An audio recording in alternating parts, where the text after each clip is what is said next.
Good morning. I'm Lynette Adams, and this is Rochester in Focus. Coming up today on the show, we celebrate Black Music Month. We stopped by the Vault on Culver Road, where we sat down with three of Rochester's finest musicians, Jimmy Highsmith Jr., Curtis Kendrick, and Ryan Johnson. They talked about the history of Black music in Rochester and brought it all the way to a struggle today to preserve the legacy of Black musicians while encouraging and inspiring new artists. And speaking of Black musicians, Grammy-nominated baritone Joshua Conyers is not who some may expect to see on an opera stage, but think again. He and the executive director of the Fingerlakes Opera, Elizabeth Long, join us to talk about the launch of Flow's Summer Festival and a desire to dispel any myths you may have about opera. Wait until you hear what's on tap this summer and the performers who will grace local stages. And finally, a fabulous program to help local seniors over 60 become more tech savvy, learn how to navigate their electronic devices, and protect themselves from criminals who use technology to target seniors and steal their money. Participants will not only walk away with knowledge, but a new tablet.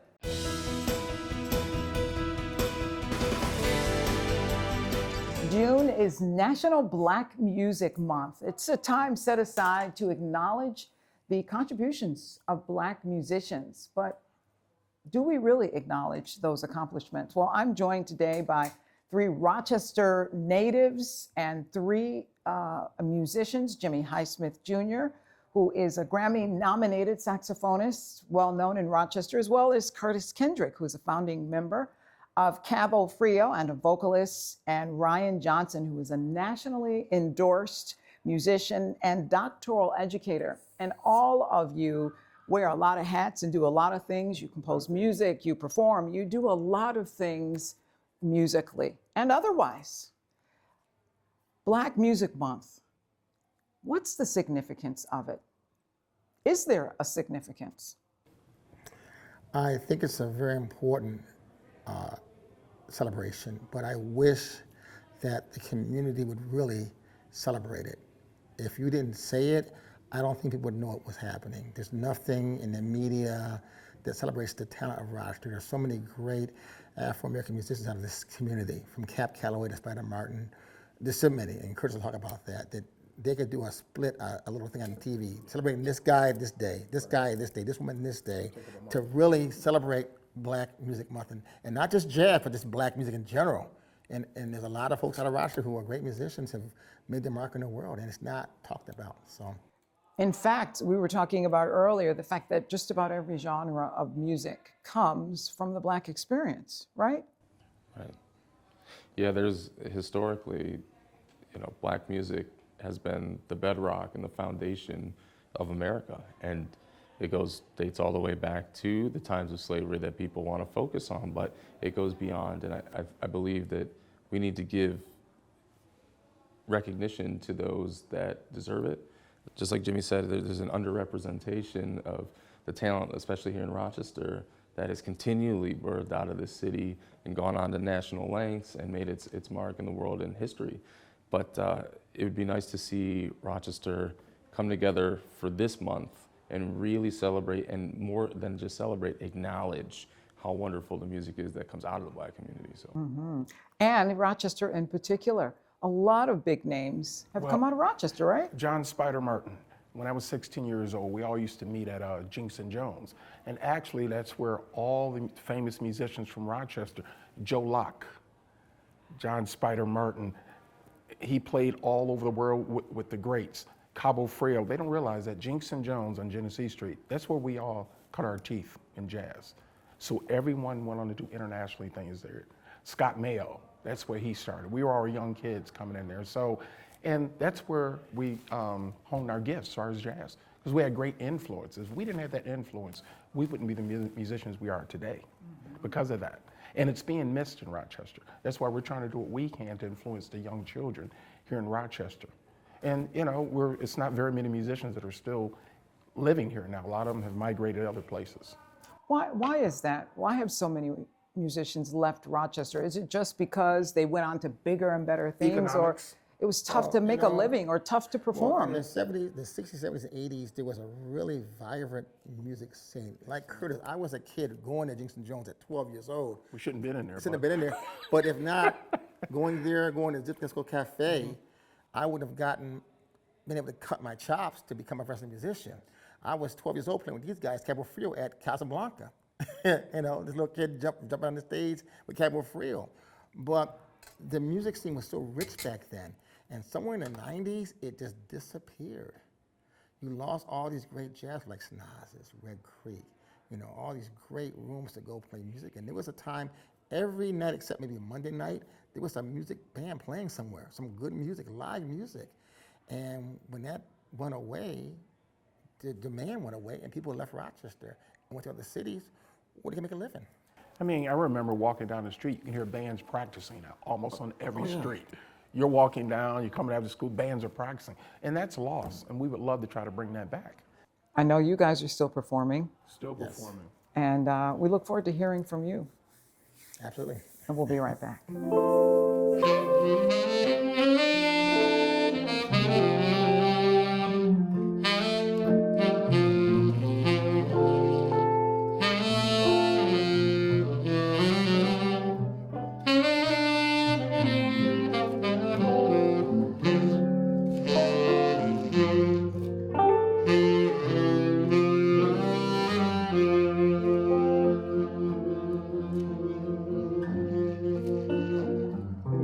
It's not the pale moon that excites me,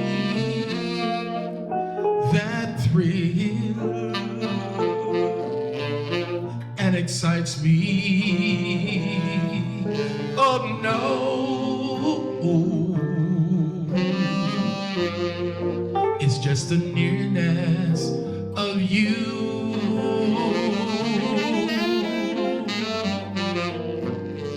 Is it your sweet conversation, that thrill, this sensation? Oh no,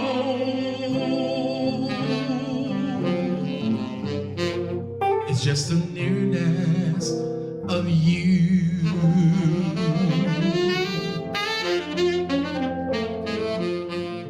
Welcome back. So you just heard the caliber of music that Rochester produces. I have the honor of sitting with Jimmy Highsmith Jr., Curtis Kendrick, and Ryan Johnson.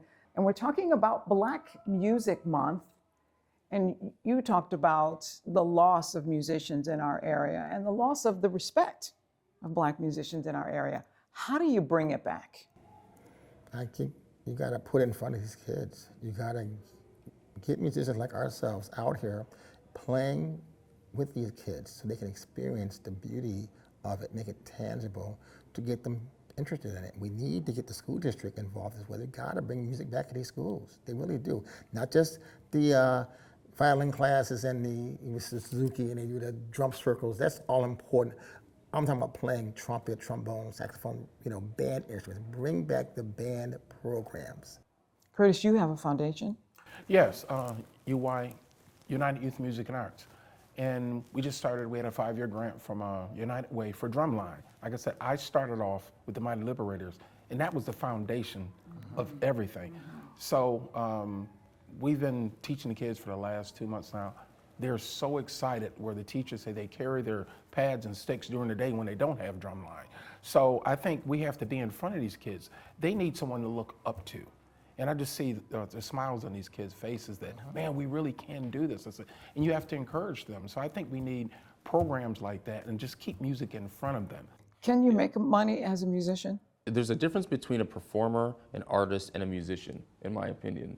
A performer is somebody that can get up and play their horn or play their guitar really well and do whatever their producer wants them to do, and they're a great entertainer on stage. And then a musician is somebody that has all of the different skills that go into it. You can play, you can read, you have literacy. You can read, you can compose, you can arrange, which is also part of the theory of the music. And so you have all these different things that go into it to be a musician. Then there's the artist part of it, where not only do you have all these skill sets, and you have all these pieces that you put together, the technical portions, but you also have your own personality. You've seen now with social media, you can go on YouTube and you can find 1,000 people in an hour that play incredibly well, but it doesn't mean they have a passion for it, doesn't mean they have their own voice in it, and it doesn't mean that their personality shines through, and you need those to have longevity in the business. And I feel you so close to me. All of my dreams will come true.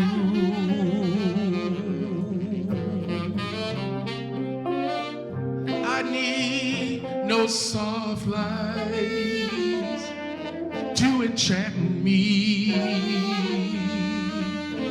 if you will, only grant me the right to hold you ever so tight. And I feel in the night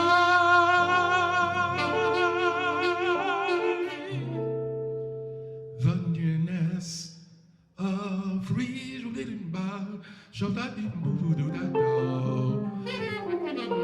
the nearness of you.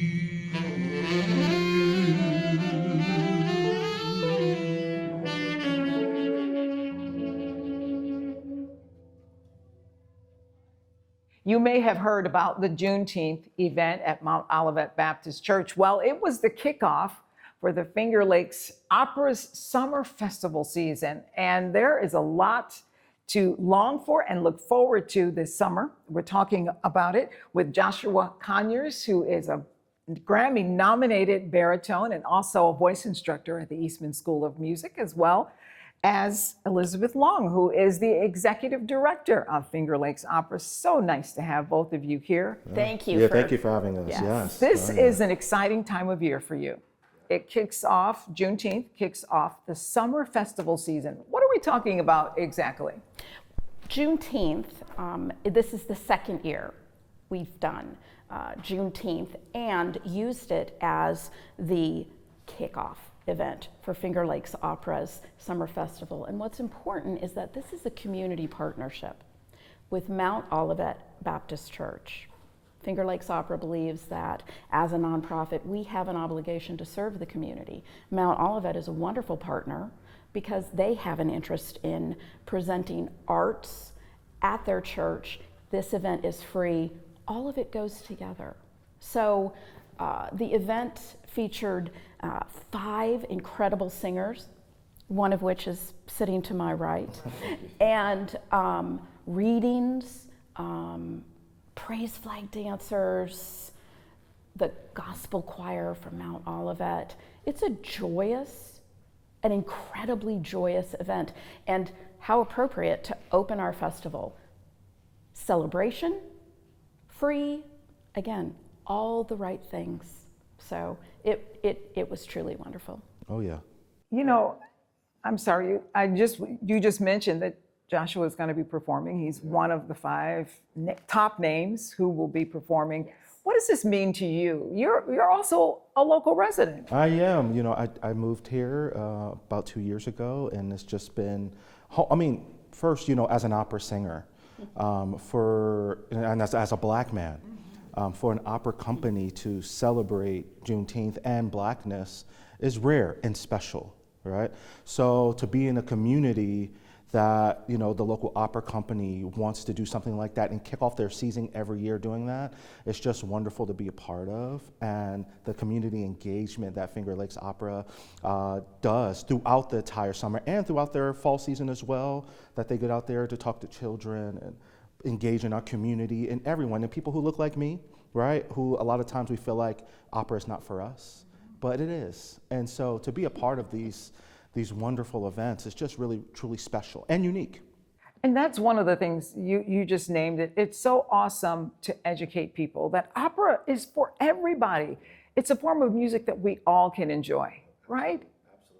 And to see you in this place, it just heightens that experience. Him and 4 other singers of color, 2 women, 3 men, and their special connections to this community.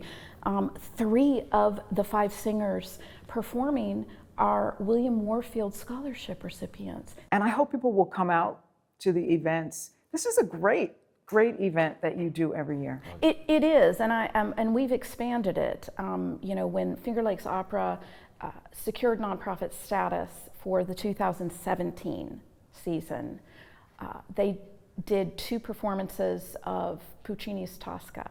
And we've moved from that to this summer doing 7 events, 2 performances of Rigoletto, 1 of Anonymous Lover. We have 2 happy hour events and 2 special extras. And we do over 30 engagement events throughout the season. We're very busy. This is our busiest season. And it's just incredibly exciting to have Josh here in our own backyard and also be able to welcome other talent from all over. It's going to be phenomenal. How can people find out about the different events? It's pretty easy. Fingerlakesopera.org. You won't want to miss these performances. We'll be right back.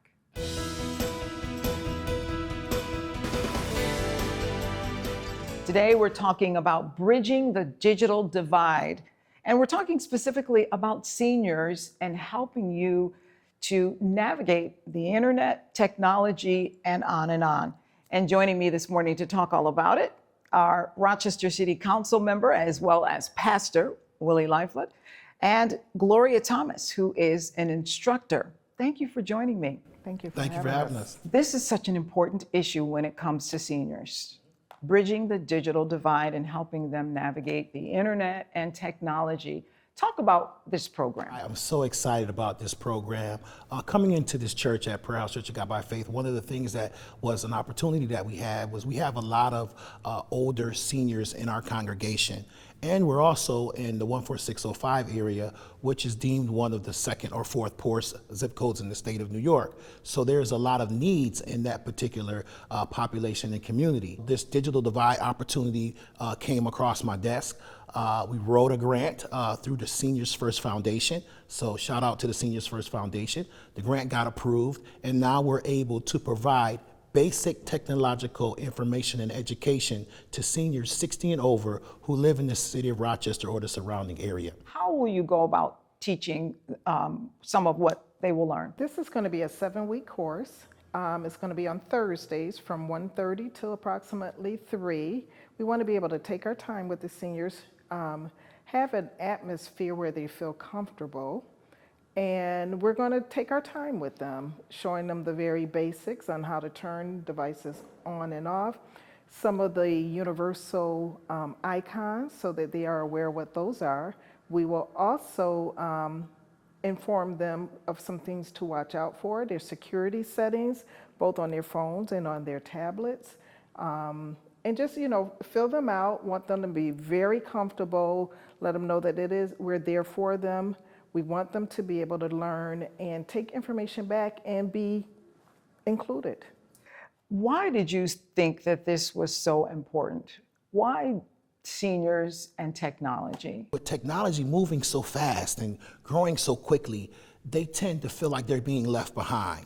The pandemic showed us that. It actually forced a lot of our seniors, especially those in the church settings, to learn how to work things like Zoom and Facebook and things of that nature, because that was the only way they were able to experience the church experience. So we were talking before, because of the pandemic, about doing something like this. And then when the opportunity became arise to actually provide this 7-week classes, and we're going to do 2 7-week classes. The first one's going to start July 31st, run for 7 weeks, and then the second one will start shortly after that, running all the way to November 6th. And also we see that this is an opportunity to bridge the generational gap between the baby boomers and the Xers. We're Xers, And a lot of the people we'll be serving will be baby boomers. And so now this is going to bring us together with a commonality of learning technology and how to better use that to better your quality of life.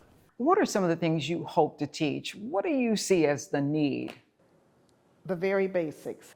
Help them set up their accounts, help them to, since a lot of doctors' offices are going to like digital meetings, video, we want to be able to show them how to do a video call, how to make sure their mic is muted and unmuted.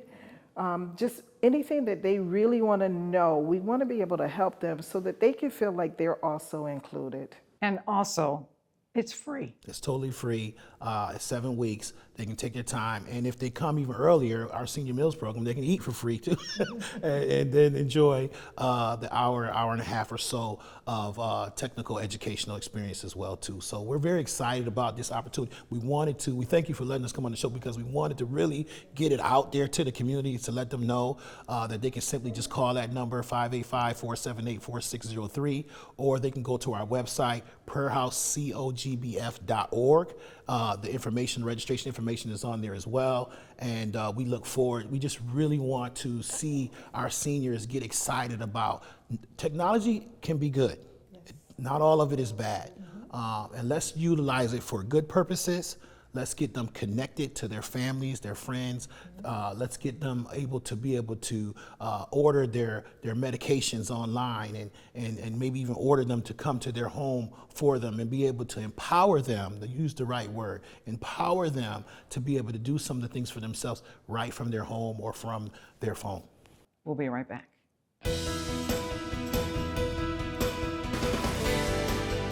Thank you to all of our guests this morning. We so appreciate all that we learned.